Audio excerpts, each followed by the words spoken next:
Assalomu alaykum qarindoshlar, qanday ahvolinglar? Men Amerikadan doktor Mehmet deyman. Men bugun bilarmonlik va Dunning-Kruger effekti degan temada qisqacha leksiya so'zlab o'tmoqchi. Men bu leksiyada asosliqi bilarmonlikniki nima ekanligi, ya'ni qandoq ahvollar va yoki qandoq kasalliklarda bilarmonlik bilan ifodalanganligi va shundoqla Dunning-Kruger effektininki nima ekanligi to'g'risida qisqacha to'xtalib o'taman. Tövəndə diqqətinizlər bu leksiyanın təfsilatı bo'lsin. Bizdə bilginingdən köpdür bilmeginin, bilmegenni bilərsən ölmeginin deydigan bir ot sözü bo'lib, bu sözninki asosliq ma'nisi inson hayotida, ya'ni bir ömür ügünüpmü biladigan narsadan bilmaydigan narsalarninki shu qadar ko'pligi ham shundoqla ömür bo'yi yana bilmaydigan narsalarga duch keladiganligi, ya'ni bilimning naqadar cheksiz ekanligini ifodalaydigan bo'lib, bugun men so'zlamoqchi bo'lgan tema buning bilan zich munosabatli bo'lganligi uchun men bu ot so'zini ko'pchilik bilan qaytadan o'rtoqlashib o'tdim.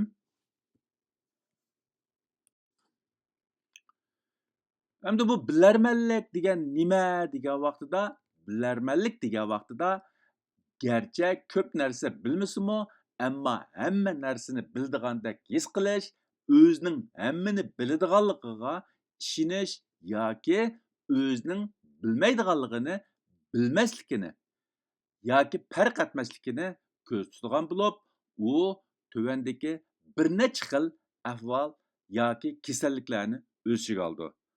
Uning birinchisi bilarman, ya'ni inglizcha know it all. İkincisi Dunning-Kruger önümü yoki effekti, ya'ni Dunning-Kruger effect. Bu bugün so'zlamoqchi bo'lgan asosli tema. Uchinchisi ro'y kasallik, ya'ni ba'zi ro'y kasalliklarda shu bilarmonlik alomati asosli kasal alomati bo'lib hisoblanadigan bo'lg'achqa, bu yerda bu ro'y kasallikni shu qatorga qo'ydim. To'rtinchisi ziyoda xatar his qilish, ya'ni boshqalarninki mani bilmayotgan deb ko'zga ilmasligidan ziyoda andish qilgan, atrofdagilarni o'ziga tahdid hisoblagan kishilarmi shu bilarmonlik bilan ifodalanadigan, ya'ni amal qilib o'zini boshqalarga bilarman ko'rsatishga tirishadigan bo'lg'achqa, bu ahvolni bu yerga qo'ydim. Beshinchisi afzallik kesili. Bu insonlarda bo'ladigan bir xil psixik ro'y kasal bo'lib, o'zini ziyoda afzal chaqlaganlik uchun ham o'zining hammani bilishni bir xil tabiiy hodisa yoki Allohning o'ziga nisb qilgan nimati deb qaraganlik uchun u har zamon o'zini bilarman ko'rsatishga tirishadi. Mana bular shu bilarmonlik ahvoli bilan ifodalanadigan 5 xil ahvol yoki kasallik. Albatta ularning bir qismi kasallik, bir qismi normal bo'ladigan insonlarda normal bo'ladigan ahvollar. Buningki bilarmonlik jihatdagi alomati o'xshib ketganligi uchun men bularni bir kategoriya ostida bu yerga tizdim. Yuqorida men bilarmonlikninki nimalarni o'z ichiga oldiganligi to'g'risida qisqacha to'xtalib o'tdim. Endi bilarman degan zoti nima degan vaqtida u o'zicha hammani bilaman deb o'ylaydigan va boshqalarning tavsiyasi, taklifi va uchurlarini qabul qilishni rad qiladigan kishilarni ko'rsatadigan bo'lib, ularning bilarmonlik qilishi ba'zida o'ziga ishonchi yo'q va boshqalarning o'zini ko'zga ilmasligidan ziyoda andish qiladigan kishilarning o'zini qo'g'dash uchun olgan tadbiri bo'lsa, yana ba'zida u o'ziga maftun, ya'ni nafsoniyatchi, o'zini cho'ng biladigan va takabbur kishilarning o'zining afzalligini namoyon qilish uchun qo'llangan usuldir. Mana bular insonlarniki a, nima uchun o'zini biladigan ko'rsatishga urindiganligi, ya'ni bilarman kishilarniki o'zini bilarman o'ringa qo'yishniki asosliq sabablari. Endi bugun so'zlamoqchi bo'lgan asosiy tema Dunning-Kruger effektiga kelsak, bu Dunning-Kruger effekti bilish jihatdagi bir taraflama qarash bo'lib, ma'lum sohadagi iqtidori cheklik kishilarning o'z iqtidorini yuqori mo'lcharlab, o'zini hammani biladigandek his qilishidir. Bu xil ahvolni tunji bo'lib 1999-yili Amerikalik ikki psixolog, ya'ni psixologiya olimi David Dunning va Justin Kruger o'tirg'a qo'ygan. Dunning-Kruger effekti ma'lum kasbda iqtidori to'van kishilarning o'z iqtidorini ziyoda yuqori hisoblash xohishi bilan munosabatli bo'lib, u ma'lum insonning tasavvurdagi o'zini reallikdagi o'zidan iqtidorliq deb qarashdir. U bir insonning o'zining ma'lum bir narsani bilmaydiganligini tunib yetolmasligi yoki o'zining uni bilmaydiganligini bilmaganligi sababidan uni bilaman deb ishonishidan iborat xato hukmdir. Bu Dunning-Kruger effektining 4 bosqichi bo'lib, uning birinchi bosqichi ongsiz iqtidorsizlik bosqichidir. U yana bilarmanlik, tentaklik yoki o'zining bilmaydiganligini farq etmaslik bosqichi deb ataladi. Bu bosqichda inson yolg'iz ko'p narsa bilmayli qolmasdan, eng muhimi o'zining bilmaydiganligini bilmaydi, tunib yetmaydi yoki his qilmaydi.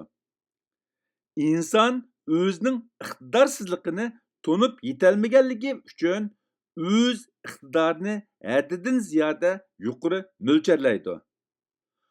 Bu xil ongning yetarsizligi insonni ziyoda ishonch his qildirdi. Ya'ni o'ziga bo'lgan ishonchisi alohida yuqori bo'ladi.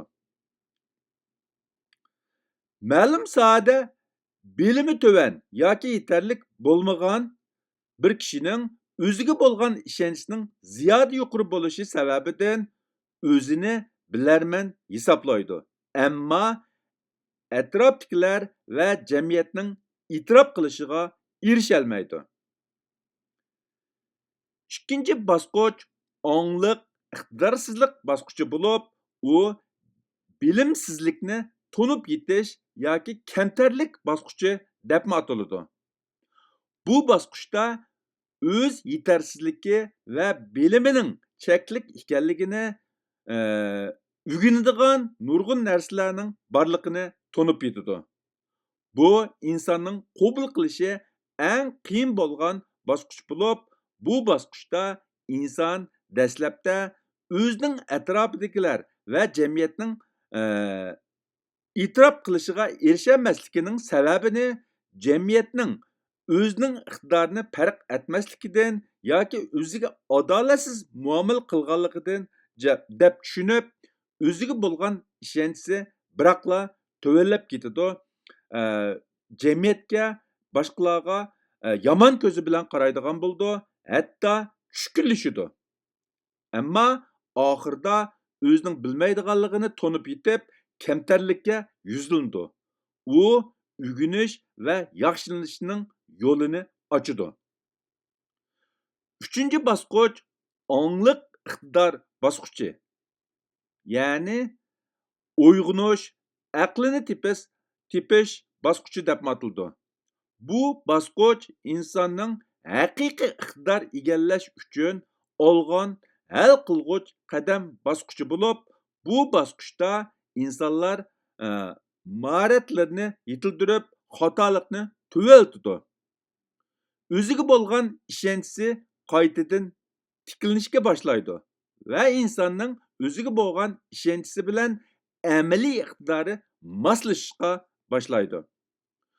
To'rtinchi bosqich ongsiz iqtidor bosqichi bo'lib, u yana haqiqiy pishib yetilish bosqichi deb ataladi. Bu bosqichda insonlarning o'ziga bo'lgan ishonchisi qaytadan eng yuqori bosqichga yetib, ularning mahorat va talanti tabiiylikka aylanadi. Ya'ni hamma ishlar shundoq osonga to'xtaydigan bo'ladi. İnsanlar xizmat va kasbini unumli o'rlaydi. Atrofdagilar va jamiyatning haqiqiy e'tirof qilishiga erishidi. Xuddi bu rasmda ko'rayotganingizdek, birinchi bosqichda insonlarningki o'ziga bo'lgan ishonchisi nihoyatda yuqori bo'lgan bo'lsa-mu, ikkinchi bosqichga borgan vaqtida insonlarning o'ziga bo'lgan ishonchisi tövellab eng töven bosqichga yetidi. Uchinchi bosqichga borgan vaqtida insonlarning o'ziga bo'lgan ishonchisi qaytadan tiklanishga boshlab, to'rtinchi bosqichga borgan vaqtida insonlarningki o'ziga bo'lgan ishonchisi qaytadan eng yuqori bosqichga yetib bordi. Bu bosqichda insonlar haqiqiy turda pishib yetiladi, o'z kasbiga nihoyatda pishiq bo'ladi.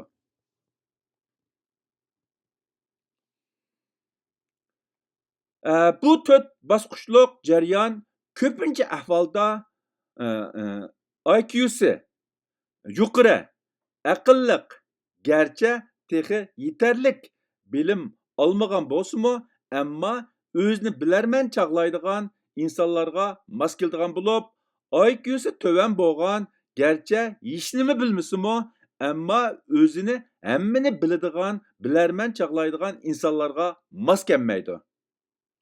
Undaq insonlar hatto bir umr o'zining bilmaydiganligini farq etmay o'tib ketishi mumkin.